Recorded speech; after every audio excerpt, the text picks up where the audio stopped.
Every time you follow the discussions or the actions on climate change adaptation, you're most likely to hear about assessments.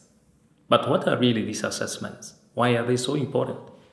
Then let me introduce to you why this is becoming important. In fact, first of all, think about any standard problem you may have in life that you may want to solve. What would you do? Initially, you would want to learn about what are the issues, you take stock and see what is the actual problem, and then try to explore actually what do the problems actually mean to the system that you're looking at, and try to think about the solutions. Okay, but how can I solve the problem? And then apply the measures to solve that problem, and then come back later on, or even iteratively, to keep on looking at if the responses you are making are actually working, or the measures you are undertaking are actually working. In climate change adaptation, we actually do assessments to do just the same. And to give you a little bit of a picture on how this works out for a particular country, I'll pick Nepal as an example. Nepal, as part of their preparation of their national adaptation plan, developed a framework to guide their risk and vulnerability assessment. And to start with first, what the country did was to identify what systems or risks, or what systems are at risk the most at the national level. And examples of these systems for the case of Nepal included nutrition, for example, forests and biodiversity, public health, urban settlements, water resources, for example, and also it includes cross-cutting dimensions like livelihoods, gender, and so on and so forth. And they looked at these systems at the national level that are important for the economic and social development of Nepal, and that are the ones that the country sees or believes that they will be most impacted by climate change. Then by considering each one of these, then they apply the risk assessment framework. Having considered what are the key systems of development, the country then went deeper to start to think about what are actually the climate hazards to worry about. And in case of Nepal, just like in many other countries, temperature is always of a big concern. And many of you who know the geographic location of Nepal, you know that it is in the Himalayas. And for them, temperature increase is a big problem for the glacial melting, which brings many impacts. So having identified these hazards, or the key hazards that the country would need to worry about, then they went deeper now to define what are the exposure indicators, and how, to what extent and how are the systems exposed to the climate hazards.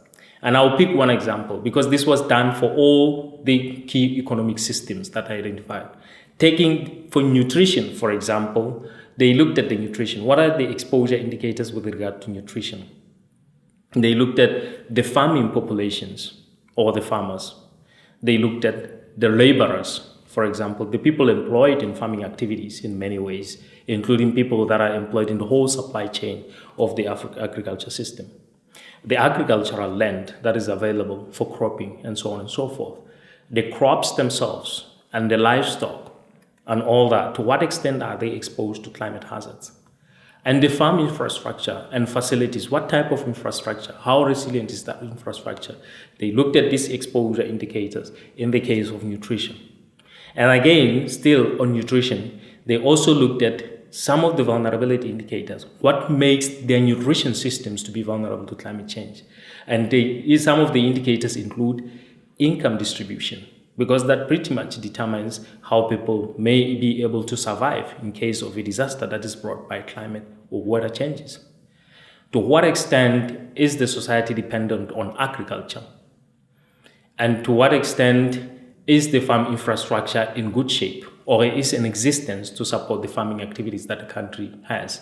And they also looked at gender and age inequalities, which in many cases, many of us know that the young and the old may be impacted differently by climate change. And also there are different responsibilities, especially when it comes to farming, between women and men and so on, depending on the society as well. With the clear knowledge of the risks, it is then possible to identify the adaptation options. And here, generally, two approaches are used. The first approach would use expert knowledge, in which case we can draw upon the existing science, for example, from the Intergovernmental Panel on Climate Change, on what are some of the standard adaptation approaches that may be applied for particular risks. Then the second part of trying to identify what adaptations can be taken is basically to do stakeholder consultations. For example, indigenous or local knowledge at times proves very useful in this particular context. The society or the community might already have knowledge or practices that they have in place on how to adapt to climate change. Then combining this expert knowledge and the ground roots information can provide a very objective way on what could be the best measures that may be used to adapt to climate change. And of course, climate change is a very consultative and participatory process. So at the end of the day, you will come up with a suite of options. There are many options that could be implemented. And again, to see what measures to choose out of the many options you may come up with, we'll talk about prioritization of adaptation options, which will then help you to understand how people may come from a suite of options to a limited number of options at the end of the day.